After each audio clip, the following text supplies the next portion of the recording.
Hey folks, welcome back. Travis here with another episode of New England Back Roads. Today you're coming along and joining me with a few of the roads that I found, going and trying to find an old abandoned town actually up here in New Hampshire called Chickenboro, New Hampshire. So right now we are actually in, I believe it's Campton, New Hampshire, on Perch Pond Road. And like I said, I'll take you through a couple of the roads that I found out here when I was up searching for Chickenboro, New Hampshire, which, as I mentioned, is an abandoned town.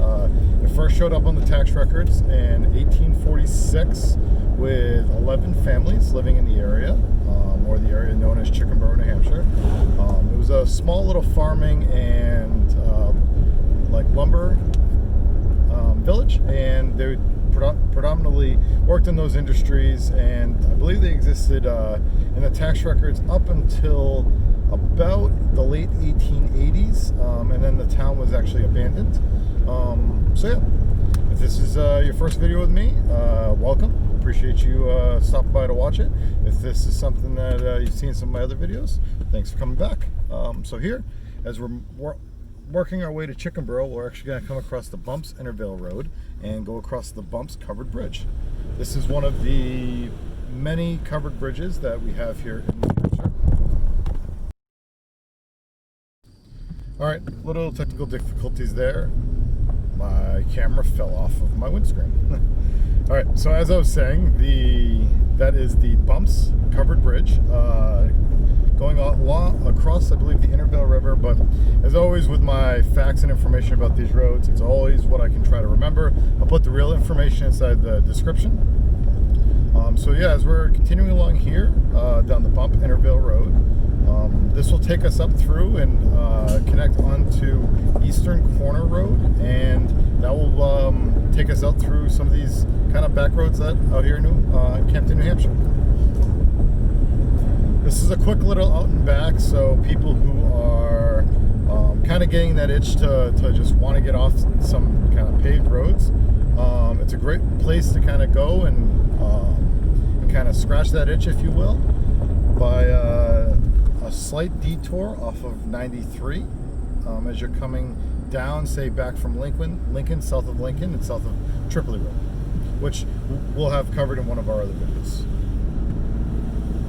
So, you know, as we're over pavement right now, we'll probably just have to fast forward a lot of this because this doesn't really kind of align with some of our New England back roads with all the dirt roads we're trying to go down. But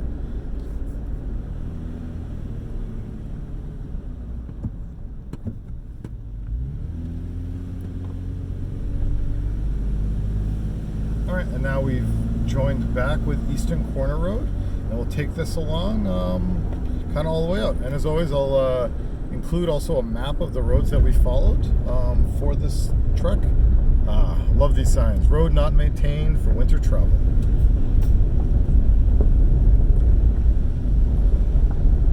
It always makes me wonder though, so you have all of these roads out here that aren't maintained for winter travel, but like, there's people who live out here. There's houses out here. There's stuff. I mean, they have power and things that still come out here. So it's always funny to me as kind of, is it a pseudo area where like the city will actually come plow these roads, or is it up to the people who actually live out here to plow them themselves?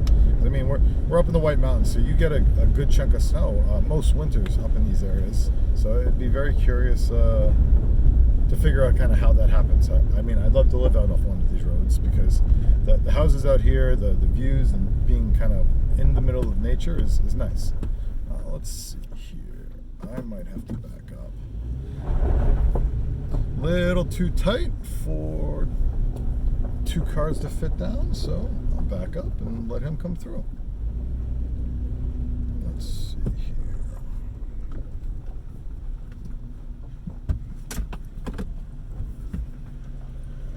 here.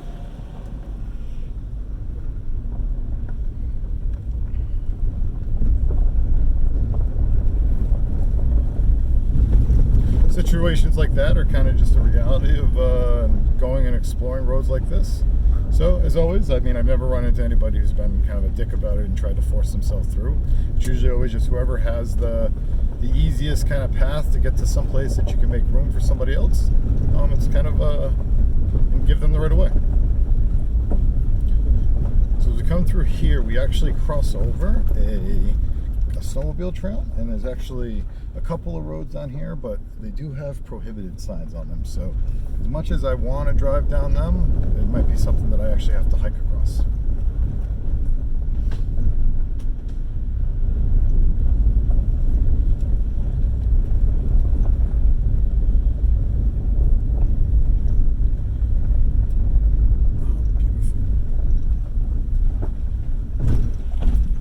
Snowmobile bridge used in winters.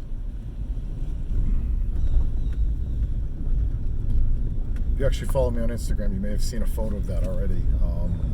You can actually find us at Northwoods Overland, NRTHWOODS_Overland. If you'd like to actually follow along in some of the stuff that happens a little bit more real time, because there is a little bit of a delay for some of these videos getting out. Now, as you can see here, we're getting into some good stuff. This is the fun. Even though you can get up here in most normal vehicles, it's always fun to kind of get up here and again hear that gravel crunching underneath your tires and exploring something new.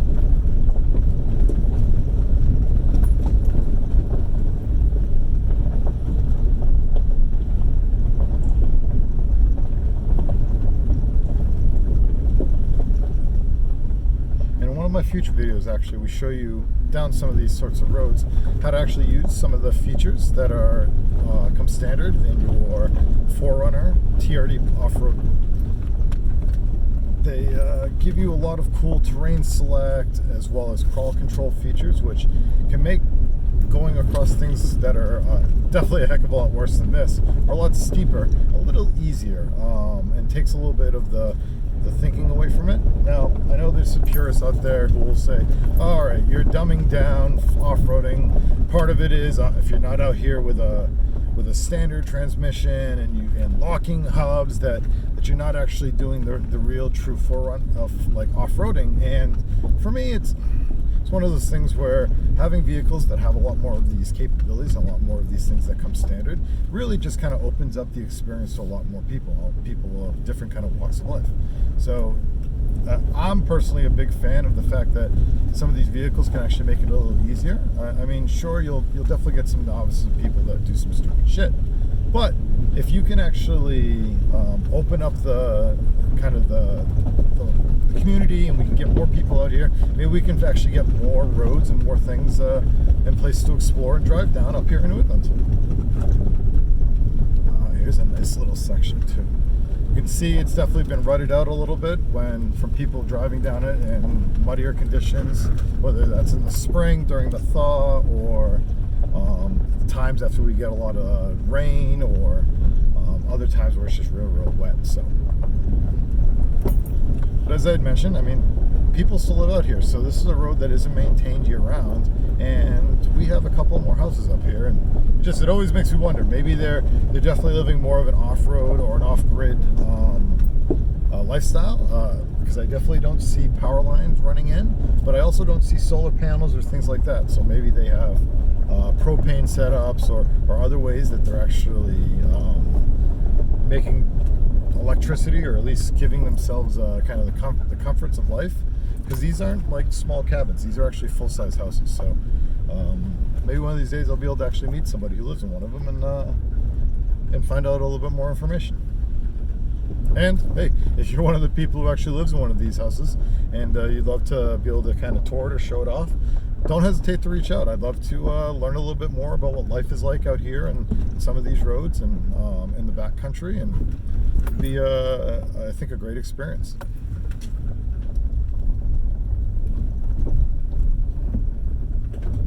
So here we came across a couple more what I'd call more like cabins, actual legit cabins that you come to expect in a place where you don't have power, or you don't even have access, say cleared access year round. I mean, it must be a lot of fun if you own one of these places to actually pull up at the beginning of the road, if you own snowmobiles or things like that, and actually make your way out to your place, and the solitude that you get because you don't have people like me driving up and down these roads trying to kind of explore and see what's up there. So, because I've actually been out here before, I'm not going to be going all the way down the road because there's a gate at the end and it makes it a little difficult to turn around. So there's a cool little place up here with a field that we can actually go and turn around at, and then we'll start our way back. But as I mentioned, yeah, so this is an area out here is actually turns into a nature conservation, which is kind of cool. It's owned by the Burleigh Land Trust, or the Land LP. And I believe if you reach out to them, you can actually go out here and free use the lands. All right, now we got a little bit more climbing right now. There we go.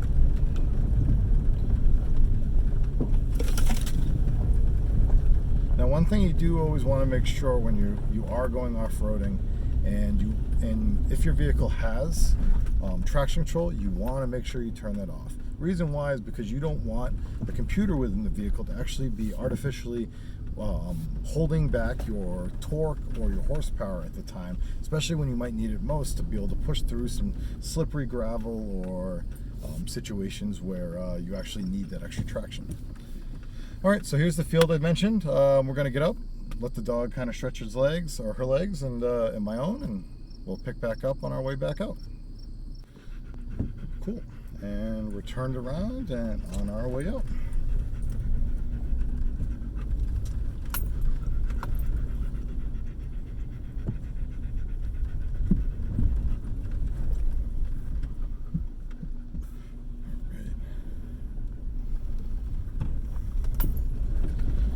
Now going back down this, I need to make sure that I take note of that big old rock there. Last thing you want going up underneath, punching a hole in your fuel tank or your transmission, transfer case.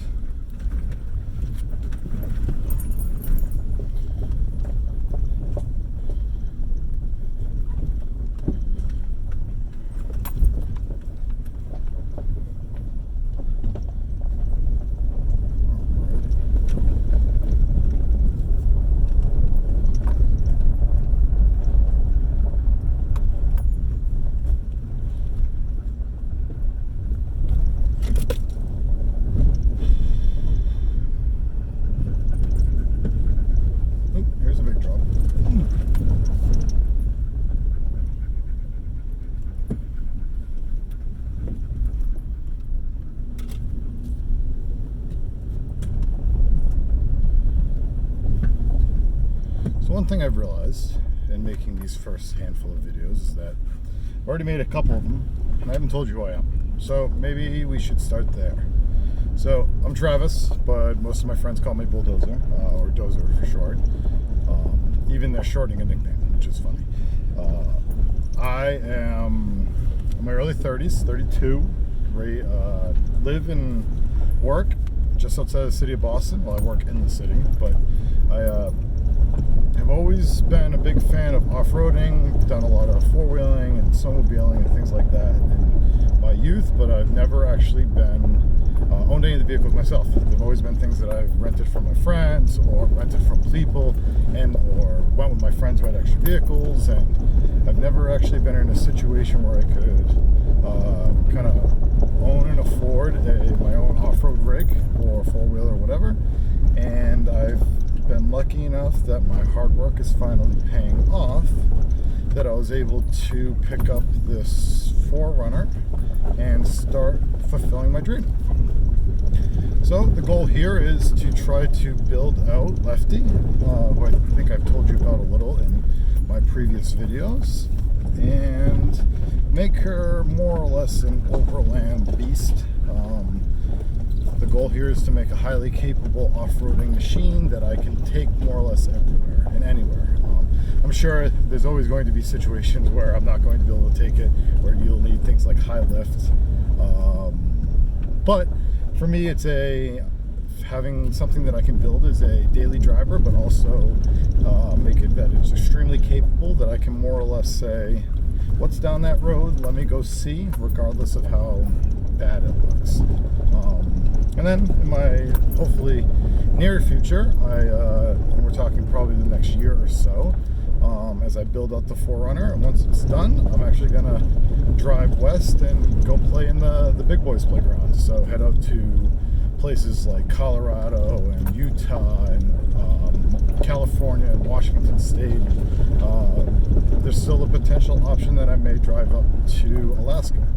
So who knows? But this whole video series is kind of partly a video log and partly a way to kind of help others get inspired and learn. And if it does either or any of those things, I call it a success and a win. So if these are the sorts of things that you like, please feel free to subscribe and get notified when I upload new videos. And you can come along and watch me make mistakes and watch me learn and all of the kind of the fun things that go along with getting deeper and deeper into this what seems like an endless world of off-roading, overlanding, and exploring.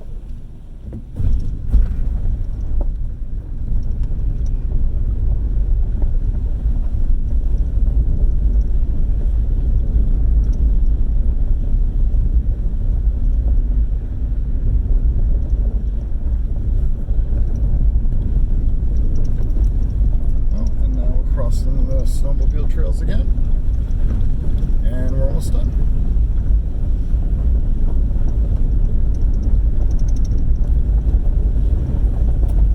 As always, I really thank you for coming along for the ride. Regardless of what your motivation is, it's always nice to have people appreciate the work that you put in, and hopefully my videos and contents continue to get better over time, and you're able to kind of come along with me for the ride. Some of the things that I will be doing in the near future include some install videos of my Switch Pro's SP9100. That's going to give me kind of a switch management system for being able to maintain any of the extra gear that I'll actually have installed on the rig, whether it's my winch, lights on the top or sides, all the things that you might actually need when you're in an off-road situation. Some other things will include, depending on how ambitious I get, it's actually a video covering the install of my front bumper, as well as the assembly of the winch and the lighting harness and everything inside of it. Looks like we're getting back to pavement though, so that's it for me, folks. I hope you all have a wonderful day, and please subscribe and continue to watch as we go on these journeys together. Take care.